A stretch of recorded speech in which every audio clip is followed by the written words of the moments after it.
भिडियोटी को स्टार्ट करने पूर्व जो मैंने आम चैनल को सब्सक्राइब करना सब्सक्राइब बटन को चिपी सब्सक्राइब करूँ एवं पाखे थिबा बेल घंटी को दबातु हेले आमे जेतेबेले नुआ वीडियो अपलोड करूँ आपणक मोबाइल को तुरंत नोटिफिकेशन जीव यह संपूर्ण मागणा अटे। तेबे चलतु भिडियोटी को स्टार्ट करिबा। पिला माने अंकन करने पूर्व एसबु प्रति ध्यान रखिबो।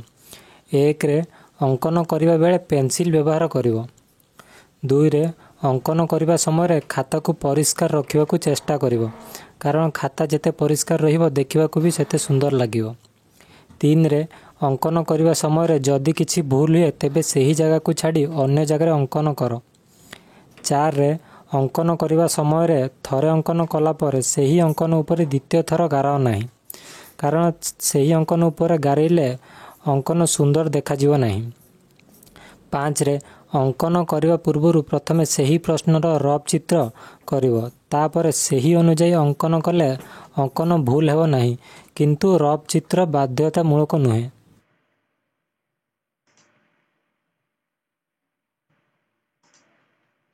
क्वेश्चन दिया एक नंबर त्रिभुज ए बी सी अंकन कर जार स्मॉल ए होची 5.6 सेंटीमीटर मेजर एंगल बी कोण होची 60 डिग्री एवं स्मॉल सी होची 6.3 सेंटीमीटर। तेबे त्रिभुजटी अंकन करी कोण सी रो समद्विखंडक रश्मि अंकन कर। तो हमको देछि कोन कोन स्मॉल ए होची 5.6 सेंटीमीटर मेजर एंगल बी कोण होची 60 डिग्री और स्मॉल सी होची 6.3 सेंटीमीटर। मैं बाहर करबा कोन ना कोण सी रो समद्विखंडक रश्मि अंकन करबा एटा हमको देछि। तेबे हम जानते जे त्रिभुज ए बी सी रे स्मॉल ए रो सम्मुखीन बाहु बी सी और स्मॉल बी रो सम्मुखीन बाहु ए सी और small C row सम्मुखीन Bahu A B. तेबे कोन करबा ना प्रथम गोटे रेखाखंड अंकन करबा। रेखाखंड अंकन कले तापर रेखाखंड रो आद्य बिंदु को बी नाम देबा। ए जो हमरा आद्य बिंदु ताको बी नाम देले तापर बी बिंदु रेखाखंड ऊपर 5.6 सेंटीमीटर दैर्घ्य बीसी बाहु अंकन करबा। जो रेखाखंड हमें बनैले सेतरे कोन करना बी बिंदु 5.6 सेंटीमीटर गोटे बीसी बाहु अंकन करबा जहा को हमें सी नाम देबा। आ सेठी लिखे छै 5.6 सेंटीमीटर तापर कोन ना बी बिंदु बी एक्स अंकन बी एक्स रश्मि अंकन करबा जेमिति कि measure angle X B C होची 60 डिग्री हेबो ने बी कोणटा हमर 60 डिग्री हेबो। तबे कोन करबा ना बी बिंदु प्रथम गोटे चाप नै जिवा तापर एटू 60 डिग्री अंकन करबा तापर आ गोटे रश्मि अंकन करबा जहा को हम नाम देबा x नाम देले एवं ए कोणटा को हम लिखिबा कोन 60 डिग्री तापर बी बिंदु को केंद्र करिकि बी एक्स रश्मि पर 6.3 सेंटीमीटर बी ए बाहु अंकन करबा। म्हणजे बी बिंदु एटा जो हला बी एक्स रश्मि पर गोटे बाहु तयारी करबा जोटा कि 6.3 सेंटीमीटर एवं ताकू ना देबा बी ए बाहु तो चाप नेले 6.3 सेंटीमीटर ताकू ना देले ए जोटा कि 6.3 सेंटीमीटर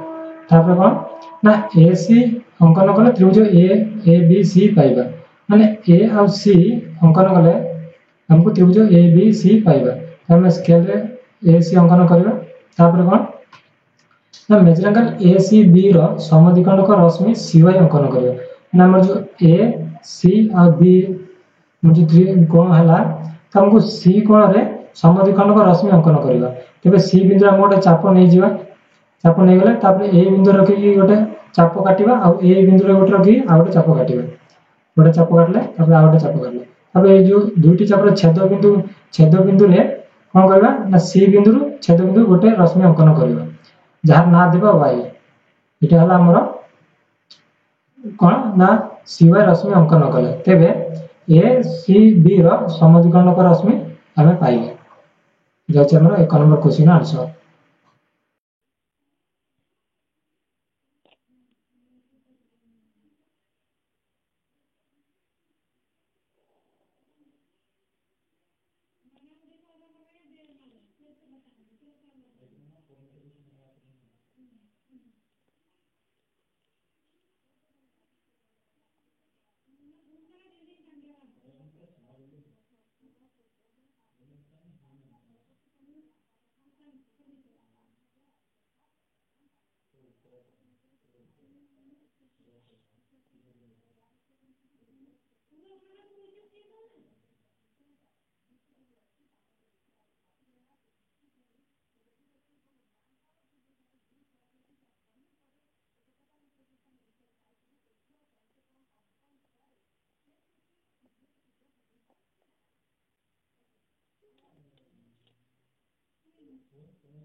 क्वेश्चन नंबर 2 कौन ना त्रिभुज ए बी सी रो A B equal to A सी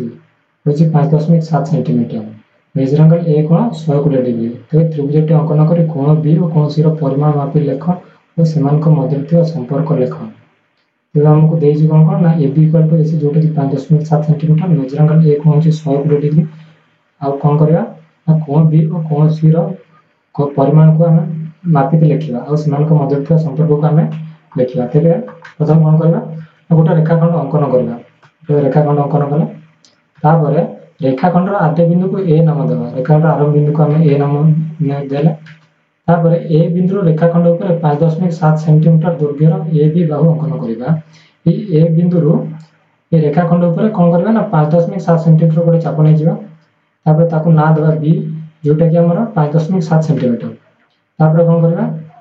ना ए बिंदु ए एक्स रश्मि अंकन करबा जेमिति कि मेजर एंगल एक्स ए सी कोण 120 डिग्री माने हमर ए कोणटा 120 डिग्री हबो तबे प्रथमे कोन करबा गोटे चाप नै जिबा तापर गोटे 60 डिग्री अंकन करबा तापर आ गोटे 60 डिग्री अंकन करबा जोटे कि हमर 120 डिग्री हला तापर ए जो जोटी 120 डिग्री हला से सीधा हम कोन करबा आ गोटे रश्मि अंकन करबा रश्मि अंकन करले जार ना देबा एक्स तापर आमर जो कोणटा हला केते हला ना 120 डिग्री हला मेटे लेखला 120 डिग्री तापर कोन ना ए बिंदु ए एक्स ऊपर रश्मि ऊपर 5.7 सेंटीमीटर दैर्घ्यर ए सी बाहु अंकन करे माने ए बिंदु ए एक्स जो रश्मि हला तापर कोन करे ना 5.7 सेंटीमीटर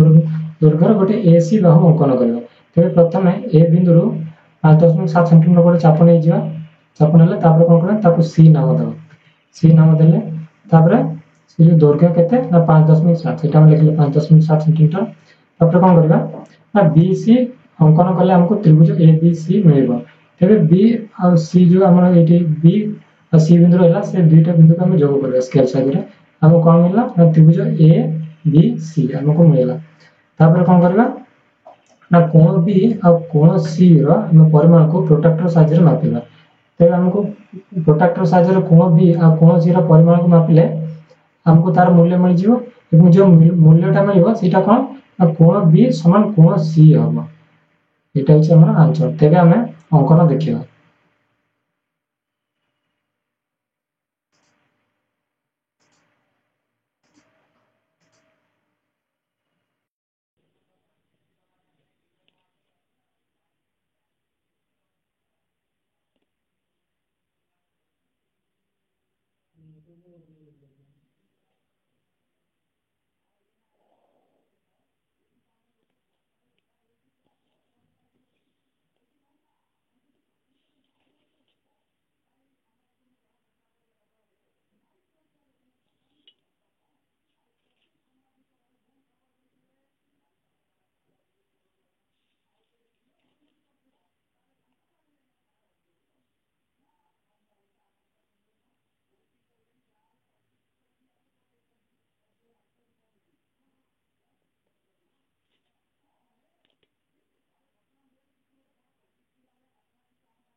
क्वेश्चन नंबर 3 होची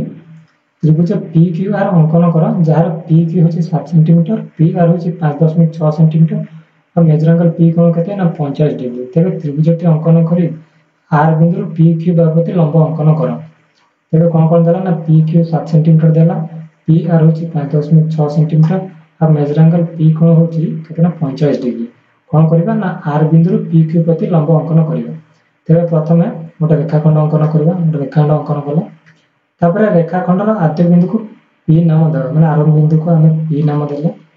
तापर कोन करबा ना पी बिंदु रेखाखंड ऊपर 7 सेंटीमीटर दৈর্ঘ্যर पी क्यू बाहु अंकन करबा माने हम पी बिंदु जो रेखाखंड हम अंकन करिचे तापर कोन करबा ना 7 सेंटीमीटर दৈর্ঘ্যर गोटे पी क्यू बाहु अंकन करबा 7 सेंटीमीटर दৈর্ঘ্যर गोटे चाप नै जिबा निकले जार ना देबा हम क्यू ना देले तापर कोन करबा ना पी क्यू दৈর্ঘ্য केते ना 7 सेंटीमीटर हम 7 सेंटीमीटर लिखिबा तापर पी बिंदु पी एक्स रश्मि अंकन करबा जेमति कि measure angle X P Q होची 50 डिग्री माने पी कोणटा हमर केते हबा ना 50 डिग्री हबा तबे कोन करबा गोटे चाप अंकन करले तापर कोन ना गोटे 60 डिग्री प्रथम अंकन करिया तापर आ गोटे 60 डिग्री अंकन करिया जोटे कि हमर 100 डिग्री तबे कोन करबा ना 60 डिग्री रु गोटे आ गोटे चाप अंकन करिया ऊपर को एवं 100 डिग्री आ गोटे चाप अंकन करला गोटे चाप अंकन करला 100 डिग्री आ गोटे चाप अंकन करिया से चाप गोटे बिंदु छेद कले से छेद बिंदु मध्य दे कोन करबा ना पी बिंदु को रेखाखंड अंकन करबा अंकन कले तापर कोन करबा ना से जो 60 डिग्री हला से 60 डिग्री गोटे चाप नै जिवो जो आ गोटे चाप एठू आ गोटे चाप 60 डिग्री ऊपर काटिबा आ गोटे काटिले तो ये जो चाप द्वारा छेद बिंदु ता मध्य दे कोन करबा ना पी रु गोटे रश्मि अंकन करबा जार ना देबा हम एक्स ना देले एक्स पी क्यू केते ना 50 डिग्री हम होला तो 50 डिग्री हम लिखले तापर कोन करबा ना पी बिंदु को केंद्र करके पी एक्स रश्मि पर 5.6 सेंटीमीटर पी आर बाहु अंकन करबा पी बिंदु केंद्र करी कोन करबा ना पी एक्स रश्मि पर गोटे बाहु अंकन करबा जार दैर्घ्य केते हबो ना 5.6 सेंटीमीटर हबो तो कोन करबा ना पी बिंदु रो 5.6 रो गोटे चाप नै जिवा गोटे चाप नै गेला जार ना देबा हम आर तापर कोन ना पी आर रो दैर्घ्य केते ना 5.6 सेंटीमीटर 5.6 सेंटीमीटर लिखले तापर कोन ना आर क्यू बाहु आर बिंदु और क्यू बिंदु ये दुईटी बिंदु को स्केल साहाय्य रे हम यदि गार टाणीबा तो कोन हो ना आर क्यू संयोग कला तेबे हम कोन मिलियो ना त्रिभुज पी क्यू आर मिलियो तेबे हम कोन मिलला ना त्रिभुज पी क्यू आर हमको गोटे त्रिभुज मिलला तापर कोन करबा ना आर बिंदु पी क्यू बाहु प्रति आर एस लंब अंकन करबा तेबे जो आर बिंदु पी क्यू प्रति गोटे लंब अंकन करबा जार ना देबा एस तेबे आर बिंदु पी क्यू ऊपर गोटे हम प्रथम चाप नै जिवा तापर गोटे चाप नेला यही चापू आ गए तलू गोटे चाप नहीं जावा गोटे यही चापू आ गए तलू गोटे चाप नहीं जावा तलू गोटे आणले यही बिंदु आ गए एपड़ को आ गए चापटा आणले तेज कौन ना ये चाप द्वारा छेद बिंदु कौन करवा ना आर बिंदु चाप द्वारा छेद बिंदु को गोटे लंब टाणीद लंब टाणीले तेज कौन ना आर एस आम गोटे लंब है क्या पी के ऊपर आम आर एस गोटे गोटे लंब है जोटा कि आम एस ना देवा तेज आम कौन मिलला ना आर बिंदु पी क्यू प्रति गोटे लंब जो टाणिले से तार नाटा कौन देले ना एस आमर 3 नंबर आंसरटा आम बाहर पड़ा तेज अंकन देखा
4 नंबर क्वेश्चन होची त्रिभुज ए बी सी अंकन करो जेपरी मेजरांगल बी कौन कहते हैं ना 75 डिग्री, ए बी कहते हैं ना 3 सेंटीमीटर, बी सी कहते हैं 4 सेंटीमीटर। तेज कौन कौन देला ना मेजरांगल बी को आमको देला 75 डिग्री, ए बी कहते हैं ना 3 सेंटीमीटर और बी सी कहते हैं 4 सेंटीमीटर। तो प्रथम कौन करिया गोटे रेखाखंड अंकन करिया, स्केल साहाय्य प्रथम गोटे रेखाखंड अंकन कला, तापर रेखाखंड आद्य बिंदु को बी नाम देबा, आरंभ बिंदु को आम देले बी, तापर कौन ना बी बिंदु रेखाखंड ऊपर 4 सेंटीमीटर दैर्घ्यर बी सी अंकन करा, माने बी बिंदु 4 सेंटीमीटर दैर्घ्य अंकन करवा, जार ना देवा सी। तेरे 4 सेंटीमीटर प्रथम गोटे चाप नहीं गला,